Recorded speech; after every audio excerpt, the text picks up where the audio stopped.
Assalamualaikum warahmatullahi wabarakatuh. Perkenalkan, nama saya Lucy Meilani Azkia dengan NIM 19040015206. Di sini saya akan membahas tentang rekayasa genetika rekombinan DNA.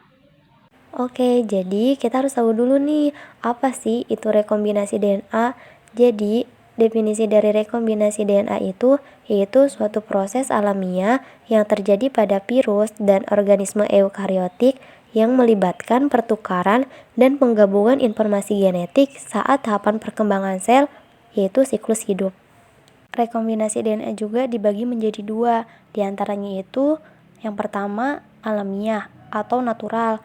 Itu tuh terjadinya secara alamiah di dalam sel. Sedangkan yang kedua yaitu buatan atau artifisial, yaitu terjadi secara in vitro atau laboratorium. Contohnya juga ada hewan transgenik, tanaman transgenik, vaksin, dan pustaka DNA. Adapun komponen yang terlibat dalam proses DNA rekombinan adalah DNA donor atau insert, enzim endonuklease restriksi, vektor, DNA ligase, dan sel inang atau host cell. Komponen yang pertama yaitu DNA donor atau insert, yaitu merupakan sumber dari DNA atau gen yang digabungkan atau disisipkan atau disambungkan kepada DNA dari organisme lain. Yang kedua yaitu enzim endonuklease restriksi, yaitu enzim yang digunakan untuk memotong DNA donor dan vektor pada lokasi spesifik, sehingga DNA donor dapat disambungkan ke dalam vektor.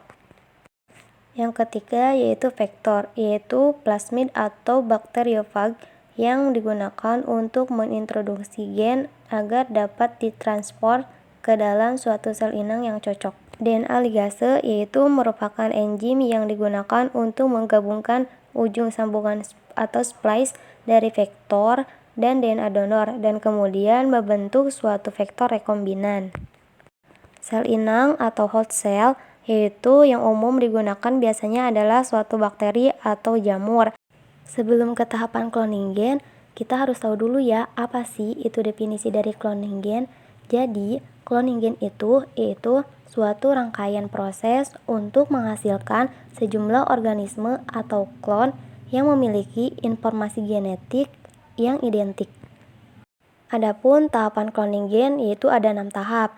Untuk tahap pertama yaitu isolasi genom, tahap kedua perbanyakan gen target, tahap ketiga restriksi, tahap keempat ligasi, tahap kelima transformasi, dan tahap keenam yaitu seleksi sel transformasi.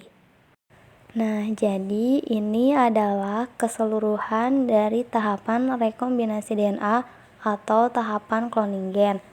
Yang untuk tahap pertama yaitu ada isolasi gen atau isolasi DNA. Jadi, pada rekayasa genetik ada dua komponen molekul genetik yang dibutuhkan. Yang pertama itu ada DNA total dan yang kedua ada plasmid atau vektor.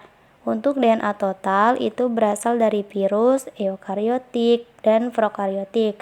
Sedangkan untuk plasmid atau vektor itu DNA sirkuler berasal dari bakteri yang umumnya itu berperan dalam sifat resistensi antibiotik. Jadi untuk tahapan pertama yang isolasi DNA itu kita bisa mengekstrak DNA dari berbagai macam sumber, baik dari eukariot, prokariot, maupun dari virus. Kemudian tahap yang kedua yaitu memperbanyak gen target, di mana yang kedua itu kita menggunakan teknik PCR. Kemudian kita melakukan proses pemotongan DNA atau yang disebut dengan restriksi. Yaitu yang kita potong itu tidak hanya DNA target, tetapi juga plasmid. Apa sih itu plasmid? Jadi, plasmid itu merupakan molekul DNA ekstrak kromosomal yang bereplikasi secara mandiri dan ditemukan dalam sel prokariot dan eukariot. Kemudian ada tahap keempat yaitu proses ligasi atau penggabungan di mana DNA target itu akan kita gabungkan dengan plasmid sehingga akan menghasilkan produk ligasi. Untuk produk ligasi ini akan kita masukkan ke dalam sel inang melalui proses transformasi.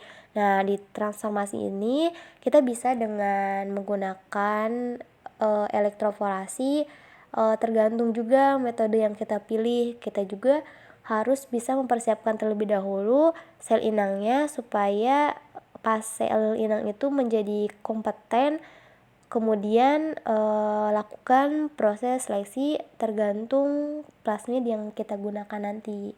Sekian pembahasan tentang rekombinan DNA dari saya.